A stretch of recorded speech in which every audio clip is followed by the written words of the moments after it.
Section 1. You will hear a conversation between a staff member from Gaia's Guardians and a man who wants to do something to protect the environment. First, you have some time to look at questions 1 to 5.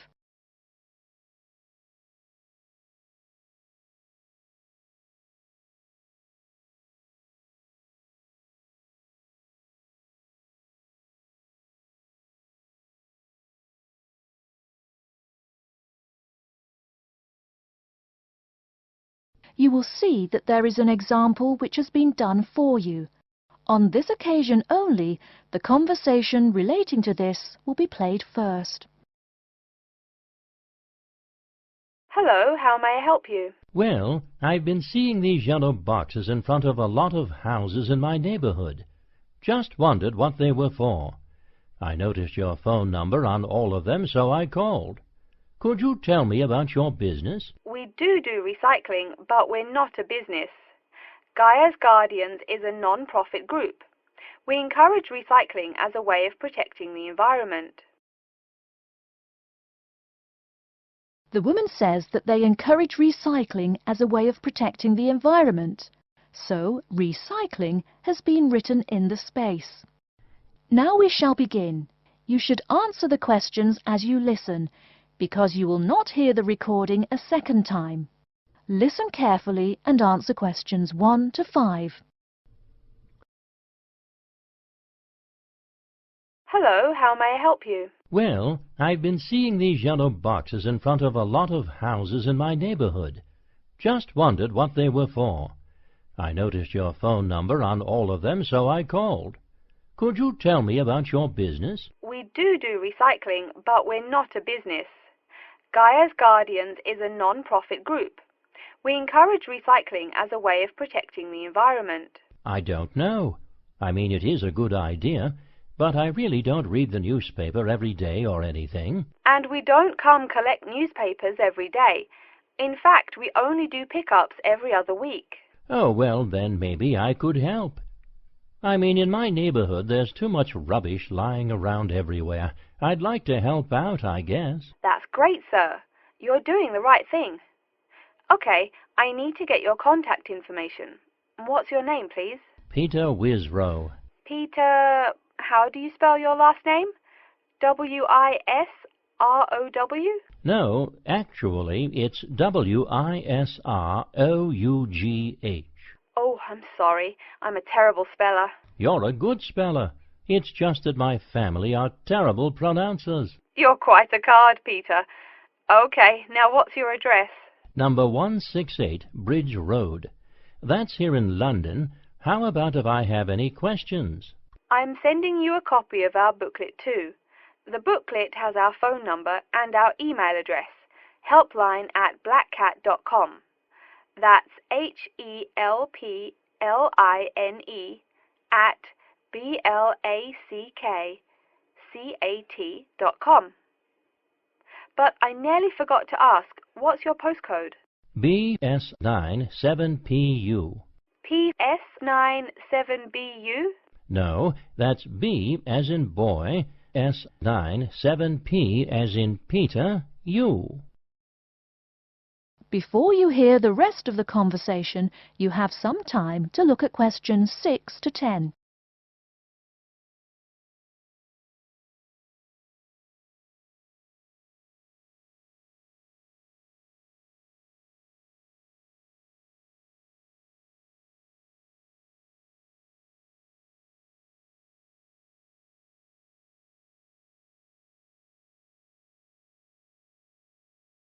Now listen and answer questions 6 to 10. So I'm guessing those yellow boxes I saw are for recycled newspapers. Yes, that is correct, and it's free of charge. Wow, that's good news. Do you recycle anything besides newspaper? Oh yes, we recycle most everything. Glass, plastic, paper. Oh, so I can put like glass and plastic bottles in the box. Sorry again. Things like that you have to bring to our collection centre. And where is that? Our main centre isn't that far from you. It's actually right on the east side of Central Park. That new blue building? That's the one. Cool. Hey, what's with all those different colored boxes outside that place? Oh, that's for the different materials we recycle. The blue is for metal, the green is for glass and plastics, and the yellow, of course, is for paper. Okay. I'll try and manage to keep all that straight. Oh, no need. They're each labeled. Great. So which one would I put magazines in? Actually, they don't go in any of the bins. Unfortunately, magazines can't be recycled because of the material they're made of. It's such a waste. So, would you be interested in volunteering? I'll think about it. Could you send me some more info? Absolutely. Along with the newspaper box, I'll be sending you our booklet, Savvy. That is SAVVY. It tells you about what you can do to protect the environment in your daily life. Plus, it lists things you can do as a volunteer with our group. Hey, that's cool. Thanks. My pleasure. Do you have any other questions or concerns? Nope, that's it. That is the end of section 1. You now have half a minute to check your answers.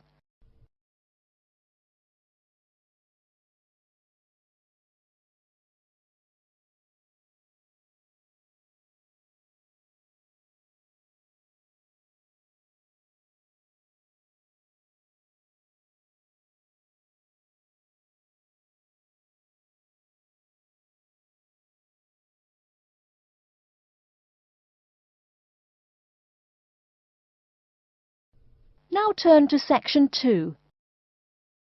Section 2. You'll hear an introduction about how to make a resume and apply for a job.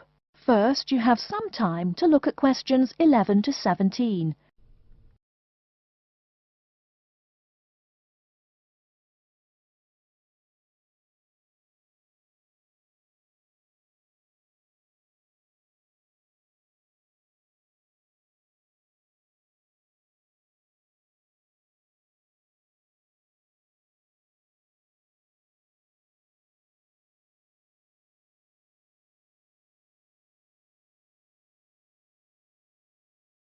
Now, listen carefully and answer questions 11 to 17. Welcome everyone to today's seminar on CV and interview skills. Remember, your CV is probably the most important document you will ever write. It opens the door to your career, and that job interview is probably the most important meeting you will ever attend. It's like stepping through that open door. So let's roll up our sleeves and get down to work, shall we? First of all, I cannot possibly tell you everything you need to know about writing a resume in the time we have. But let me tell you that there are dozens of great websites on the internet. These will give you all the suggestions you need. If you look at the paper I gave you, you will see a list of the dozen most popular sites. I can mention a couple of important points, however. One is that your CV or resume should not be too long. A page is about right. Why? HR departments do not have the time to read long documents. Too many people are sending too many CVs. After all, the economic crisis of 2008 is still very much alive. Everyone needs a job now. No matter how short you make that resume, though, you do not want to forget to tell HR how to contact your references. References are people who will give you a recommendation for a job. That's usually an ex-boss or a professor who knows you well. Do not use relatives. I don't care how much your mum loves you. Also, when you send that CV, be sure to include a typed cover letter. A cover letter is a letter where you basically are asking for a job. It's like introducing yourself. Make it brief. The real information about you is on that CV of yours, and please make sure the letter is typed. It doesn't matter if your handwriting is beautiful or not. Companies only read typed letters. Another point about CVs is you should try to have an attractive layout. Maybe use different type fonts or colors to highlight information. Some people include a photo. You can find dozens of examples on the internet. Whatever layout you decide to use, however, avoid all spelling and grammar errors. I used to be an HR manager. If I saw a mistake, that CV went into the garbage. Something you write in a CV is a description of your skills and experiences in an interesting way. Mention training too. I mean, these are what get you hired. Do not just say, I have lots of experience, or I have many skills. Tell that boss what you did, for what company, and when. Better, tell him how well you did it. Don't just say, I sold houses. Say, I sold £2 million worth of houses in my first year. That is, say something to make the person reading excited and curious.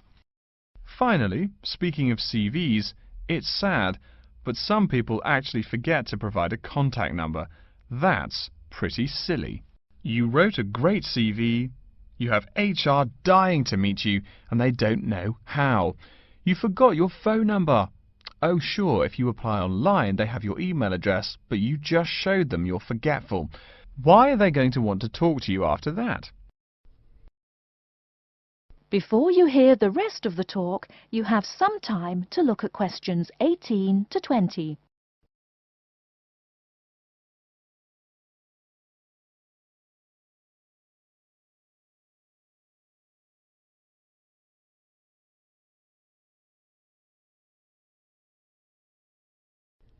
Now listen and answer questions 18 to 20.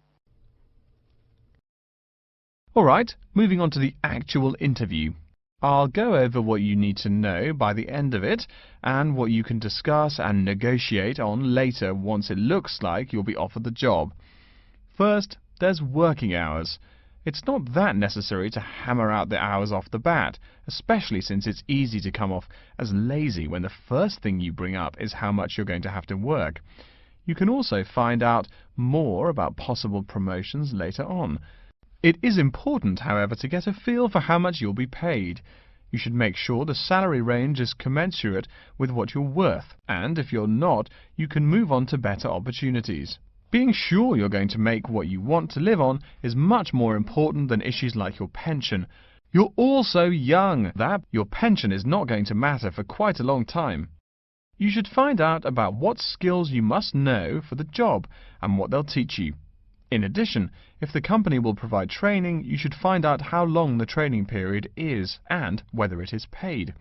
Beware of any jobs that want you to train for a long time without appropriate compensation.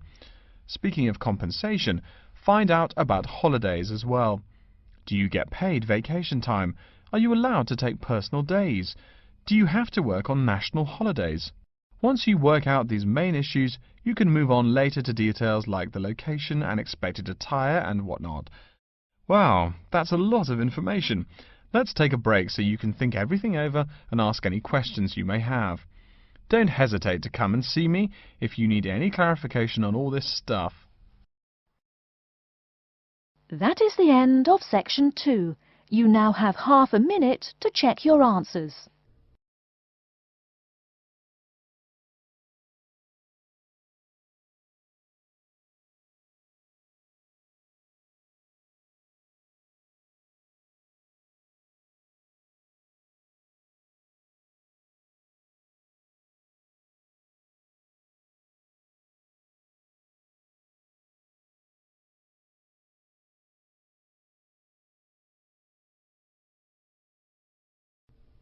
Now turn to section 3.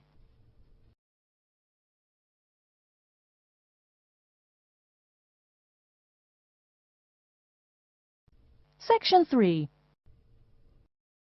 You will hear a man called Frank talking to Dr. Lindsay about what he should study if and when he returns for further classes.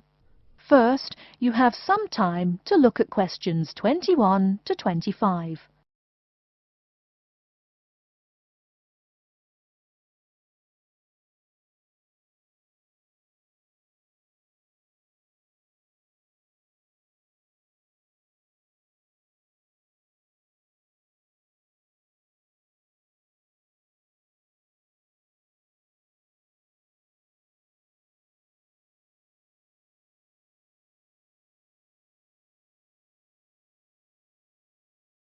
Now listen carefully and answer questions 21 to 25. Hello, are you Dr. Lindsay, the returning student's advisor? Yes, that's right. Are you Frank? Your appointment wasn't until 2, but that's okay. Please come in and have a seat. Thanks. I like to arrive early whenever I have anything to do. That's certainly a praiseworthy habit. Let me see. It looks like you've taken a long break from school, and I understand you wanted to have a chat about what you should study if and when you return for further classes. It's such a big challenge. I don't know if I'm crazy for doing this or not. Believe it or not, I know exactly what you mean. Before I began working here at the university, I taught primary school for nearly 10 years. It takes a lot of courage to go back to school. I feel more shy and scared than the primary students I teach. In the schools I taught, I found today's youngsters are very sure of themselves. In terms of intelligence, I have a lot to teach them, and the maturity level of much of my class leaves something to be desired. But in terms of confidence, wow, a lot more confident than I am now, that's for sure. Stop fretting. A brave man is a coward who refuses to run. Let's talk about your strong points. You seem an intelligent man. What is it you would like to study? You see, I've been teaching children for a few years, but I think I'm happier teaching adults. I think teaching students in middle school is much more satisfying because they end up being much more grateful for your work. If I may ask, what got you interested in teaching adults? A lot of things, I guess. I met my future wife back in my first year of college. She always complains that I was more interesting then. She says that now I talk like I'm 7 years old. That's probably from being with children all day. Again, I know just what you mean. My husband used to say the same thing about me when I taught kindergarten. Anything else? Well, yes. Fairly often now I run into former students and we talk. Some of them are getting close to being grown up. I guess I think more and more about how people develop over time. So I'm interested in the results of education, you know, the final stages. I see. Well, coming back to the university can be both difficult and very rewarding. There are some problems unique to returning students, you know, older students like yourself. What do you think is your greatest weakness?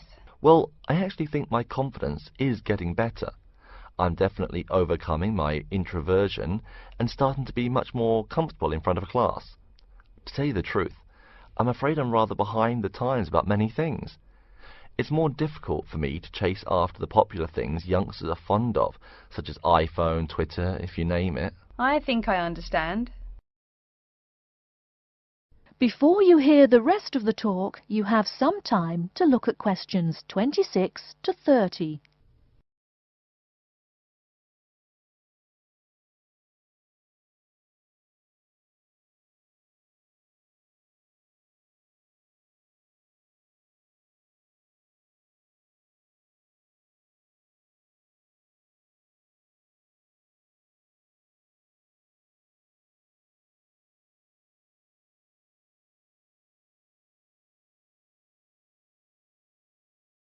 Now listen and answer questions 26 to 30. How old are you? 35? People at your age still go back to school for further education. I was a bit the same way. I mean, I didn't study at university till after I had a family, a husband and one child. My point of view was a lot different from your average 18-year-old girls, I can tell you. Gee, that sounds pretty rough. A family and college? Clearly you weren't unsuccessful, though. It was, Frank, it truly was. My first term at school was extremely stressful. But, excuse me, you're not here to listen to my life story. We're talking about your plans. Is there anything unique I should know about you or your past experience or plans? I'm afraid not. There is nothing interesting about my career or plans. It's really not too impressive. Now, I forbid you to talk like that. This is your one life, and if you're not interested, why bother living it? Don't be so humble, Frank. Okay. My wife says I'm a wimp. Let's talk about your dreams a bit. You want to teach adults, you said. What would you like to teach them? Well, when I first came to college, I really liked languages and literature. A lot of people have told me that for practical reasons, it would be more rewarding to choose business management as my major. But I made up my mind to study liberal arts once I got the idea of going back to school. I must say it's refreshing to meet someone who knows there's more to an education than computers and finance. Let's have a look at the university course catalogue. Excuse me, Dr. Lindsay, before we do that, could I maybe ask you some questions about changes in university life? I think I need to discuss that so I know what to expect. Of course, I'm here to help you. The biggest thing to get used to is the change in technology. Professors present things on huge screens, many of which are interactive computerized whiteboards. You can write on them still and use them like a touchscreen. They're really handy. No more sloppy scribbled notes on the projector. Let's see, I doubt you'll be living in student housing, so I won't go into all the improvements there. Another major change that you'll enjoy is the plethora of resources available for students. As a student, you have 24-hour access to the gym and library privileges that include the use of school computers to scan, copy and print, and of course the media library, which contains movies from all genres and most of the movies listed on AFI's top 100 movies of all time.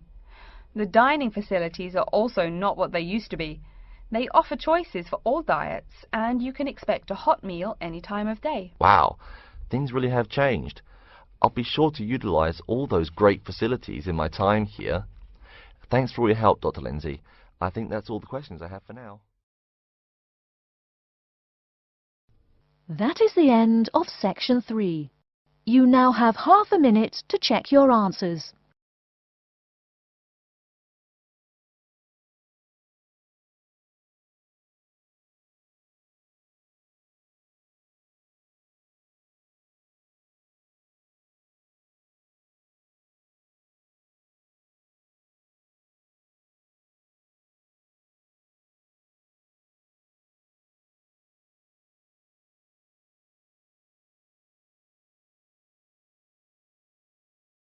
Now turn to section 4. Section 4. You will hear an introduction about the curriculum and facilities of Wassamata University. First, you have some time to look at questions 31 to 40.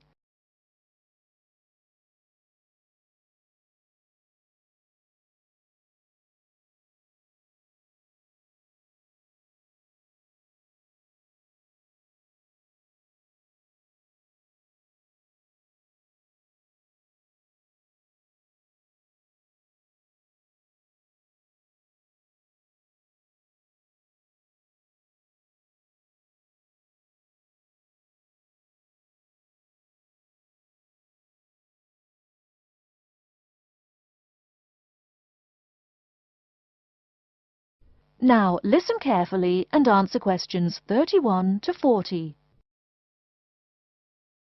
Okay, and welcome back. During the short break we just took, several of you approached me with questions. So before going on with the orientation talk, I'd like to address those queries. As I found, if one person asks a question, probably a dozen others are wondering about the same thing. The first question is whether Wassamata University employs modules technology as an instruction method. The answer is yes, we do. At least that's what the university catalogue says. If some of you don't understand what modules technology is, don't worry. I googled the word but couldn't find it. Apparently though, it's a method of broadband wireless access. At least that's what an American company's website told me. But again, don't worry.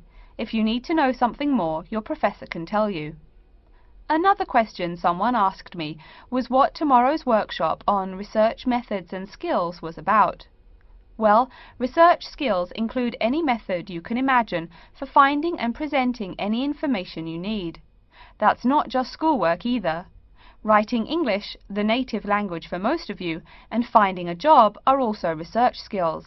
And yes, those will be addressed in tomorrow's workshop. As you know, Wassamata University is one of this country's premier universities for the study of the dismal science, economics. Some of you, it seems, want to get a jump on their classmates. During the break, half a dozen of you came up and asked me where to find economics tomes.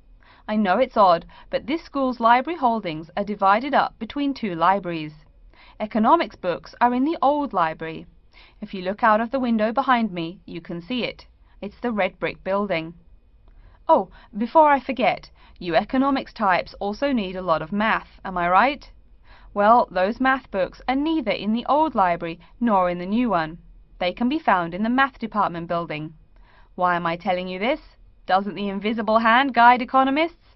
Maybe it's good you asked. In 2008, that hand shoved most of the world economy off a cliff, didn't it? Now, I realize that most of you couldn't bring a computer printer or a photocopier from home. So I'm sure you're already wondering where you can copy things like term papers, internet articles, and things like that. I have some good news and some bad news. The good news is that there are a number of places you can make copies. These include both libraries and the Student Union building. Now the bad news. I'm sorry to say, most classroom buildings and academic departments do not have copiers students can use. So most of the large buildings you see around campus do not have copiers for students. The copiers there are reserved for professors and office staff. Oh yes, I nearly forgot to tell you. If you need to have printing done, all the copiers available to students are laser printers. Plus, for your convenience, you can pay using prepaid cards. You can get those in the Student Union building. That just covers the questions put to me. If you have more, please see me during the next break at 2:15. Right now, though, I'd like to start to give you a rundown on the various facilities here on campus. That way you won't get lost so easily in the weeks to come. I've been told that this year's incoming class features a large number of married students and parents. So you must be wondering where to put the baby while you're in class. Okay, right now we're in the Student Union building, right? Remember the big doors in front where you all came in? If you go out of the building, you can see the nursery is just on the other side of this building. It's only about 20 meters away. Convenient, eh? Next, we're all from different places around the country. Some of you are from other countries. That means we're pretty likely to get sick during the first months of school as we expose each other to many new viruses. So where's the doctor? Of course, you need to find the Medical Services Centre, which is on the right as you leave the building. Remember, that's the second building on the right. And if you look out of that window, you can see a lot of antenna and satellite dishes on the roof. So that's what we call the Media Centre. Yeah, I know, I think it's confusing too. The Media Centre is next to the Medical Centre. The chairwoman of the journalism school on the first floor doesn't like it when people who wander in there mistake her for a nurse. Chances are you'll have at least one math class while you're here. That red building there, just outside to the left, is the math department building. I know, it looks about as old as the subject of math, but I assure you that the inside is equipped with state-of-the-art classroom equipment, including interactive chalkboards and surround sound in every room. Oh, can you see the back building there? Yes, behind the Media Centre. Quite new, isn't it? That's the new library, just decorated. They're back to back, you might say. If you look just to the left of it at the lower, older-looking building, you'll find the old library. It's nice and quiet, perfect for those marathon study sessions during exam week. Since the weather is so nice, why don't we stop looking at our maps, but go for a walk around the campus? That is the end of section 4. You now have half a minute to check your answers.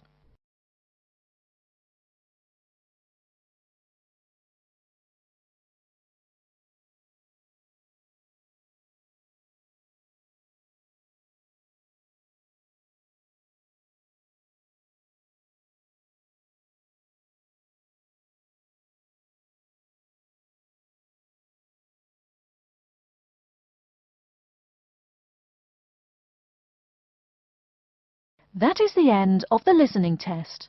In the Ielts test, you will now have 10 minutes to transfer your answers to an answer sheet.